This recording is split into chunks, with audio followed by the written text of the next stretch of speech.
On a franchi. Notre problème, c'est la France. On a beau dire, ou bien on a beau cacher cela, ou bien tourner autour du pot, tant qu'on n'arrête pas avec les 4 accords que nous avons signés avec la France, nous ne sommes pas des pays indépendants. Nous sommes des pays toujours colonisés, mais par un nouveau système de colonisation. Au lieu qu'ils viennent ici avec des cravaches et des fusils pour nous obliger à travailler dans l'office du Niger et amener l'argent et les fruits, maintenant ils ont trouvé un système scientifique bien organisé qui les permet de rester à Paris là-bas. Et nous on travaille, tous les résultats qu'on bénéficie vont à Paris. C'est ce système qui est en place depuis le coup d'État à Modibo Keïta. Modibo Keïta leur a dit, nous sommes indépendants, merci, maintenant allez-y chez vous. Parce que nous sommes un pays souverain comme vous, nous allons gérer nos affaires. Donc le premier président, il a tout créé. Il a créé son armée avec les généraux Soumaré et autres. Abdoulaye Soumaré. Il a dit aux Français, allez-y avec vos militaires. Parce que nous ne pouvons pas être un pays souverain et que vos militaires soient là sur notre territoire. Ils vont faire quoi? Ça n'a pas de sens. Amenez vos militaires. Ils sont partis le 20 janvier 1962. Et c'est pour ça que l'armée malienne fête ces jours-là toutes les années. Bon, bref, les 4 accords-là, je vais les citer pour que les Maliens, qui savent d'ailleurs, mais ceux qui ne savent pas les sachent. C'est l'accord monétaire qui nous oblige à utiliser les CFA. Le CFA n'est pas notre argent. Comme on l'a dit sur plusieurs antennes, dans plusieurs forums, le CFA est fabriqué par la France à Chamacher. Le CFA est dans une imprimerie que eux, ils ont les boutons. Ils en fabriquent comme ils veulent. Nous, on n'a aucun commande là-dessus en réalité. Le CFA vient pour nous donner les 20% seulement de ce que nous gagnons comme vente extérieure. Par exemple, quand notre coton est vendu là, d'abord, avec l'accord, deuxième accord commercial, qui s'ajoute à l'accord monétaire, l'accord commercial fait en sorte que le Mali ou la Côte d'Ivoire ou un autre pays, des 14 pays francophones là, ne vendent pas leurs produits à l'extérieur. C'est ce qu'on a signé. Le contenu de ces accords est catastrophique. Ce n'est pas fait pour que nous développons, mais c'est fait pour que la France puisse gagner davantage. D'abord, vous ne pouvez pas vendre vos produits. La preuve, le coton malien, qui sait ici où c'est vendu? Quand c'est vendu, comment le prix est fixé, alors que c'est nous qui cultivons. Bon, quand c'est vendu, c'est la France qui vend. La France vient nous dire que ça a été vendu à tel prix, mais puisque votre part, après notre commission de vente, 5%, après notre garantie de votre franc, les CFA là, 50%, après la fabrication de votre part, 25%, ça fait combien maintenant? 5%, 25%, 50%, 80%. La France coupe ça dans les prix de notre coton qu'il a vendu à la Chine, par exemple. Bon, donc et cet argent-là que la Chine doit donner en yens, ça ne vient pas au Mali. Le yen là reste dans les trésors français en totalité.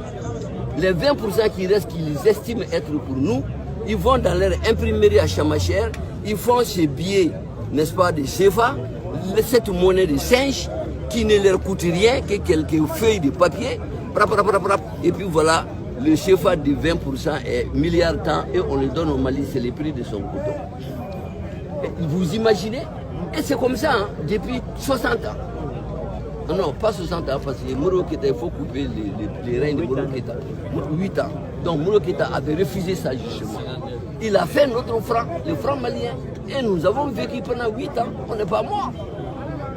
C'est comme la Guinée. La Guinée n'est pas morte parce qu'il n'y a pas les CFA là-bas. La Mauritanie, l'Algérie, le Maroc, les Nigeria, les Ghana. Des gens ont leur sous, ont leur monnaie. Comment nous devons rester dans une monnaie qui est gérée par la France, garantie par la France, qui fixe la parité, tout. Et nous sommes là avec des cravates, comme quoi on est des intellectuels, des dirigeants, des je ne sais quoi, des connaisseurs. On ne connaît rien parce qu'on ne sait même pas quel est le moyen de sortir de nos difficultés. Donc, accord monétaire, là, il faut qu'on arrête avec les francs CFA. Parce que tant qu'il y a les francs CFA, par exemple, la CEDEAO vient de nous couper son franc, le franc CFA là. S'il dit il ne nous donne pas l'argent, c'est quel argent? C'est les CFA là. Bon, comment on va faire maintenant? Si on ne fait pas des négociations, la gente ne pourra pas payer les fonctionnaires parce qu'il n'y a pas d'argent. Vous imaginez? Pour un pays, ça c'est quelle souveraineté?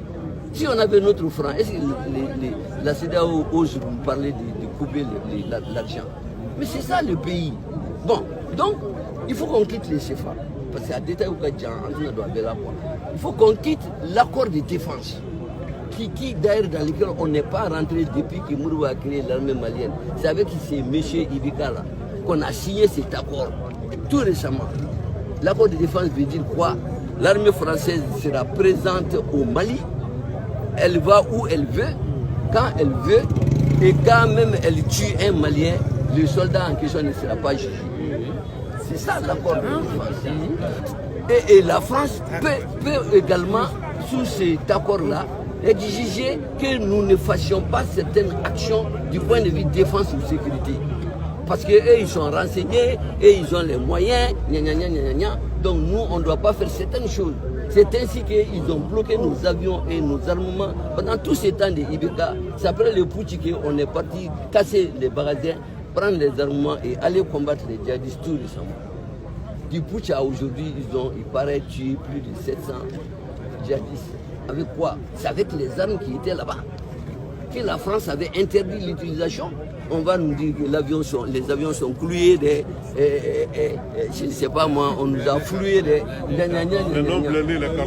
bouillons de carton là, tout ça c'est des histoires. C'est la France qui ne veut pas que l'armée malienne soit efficace. Parce que si l'armée malienne est bien équipée, bien encouragée, bien en forme, elle va pouvoir faire quelque chose. Il faut qu'il n'y ait rien de fait, parce qu'eux ils doivent rester à Kidal là-bas. On nous interdit d'aller là-bas, et voilà la situation. Merci. Mon père, cette information elle est importante. Non, mais c'est la réalité. On peut revenir à Bambara. Tu as une question? C'est la réalité. Le troisième accord, c'est accord monétaire, accord de défense, accord commercial, l'histoire de ACP. Mais ça revient un peu à peu près à ce que j'ai dit, c'est-à-dire qu'on ne vend pas ce qu'on produit, on ne peut pas acheter où on veut. Si on a besoin de construire une usine pour que nos jeunes puissent avoir où travailler, si la France n'est pas d'accord, ça ne s'achète pas.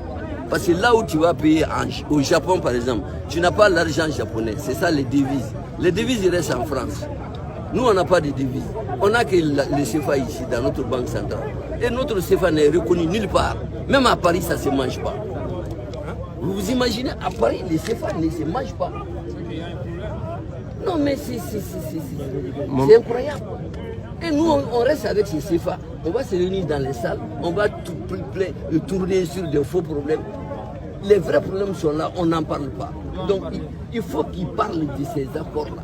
Tant que ces accords existent, continuent à être appliqués sur nous, comme les autres pays d'ailleurs, on se leurre. Même si tu amènes un ange diriger le Mali, il va faire comme il n'y a rien à faire. Parce que le président a ses pieds et ses mains attachés avec ces 4 accords. L'autre accord, c'est l'accord culturel. 4e accord, l'accord culturel. Ils ont fait en sorte qu'il y a des centres culturels français dans tous ces pays-là.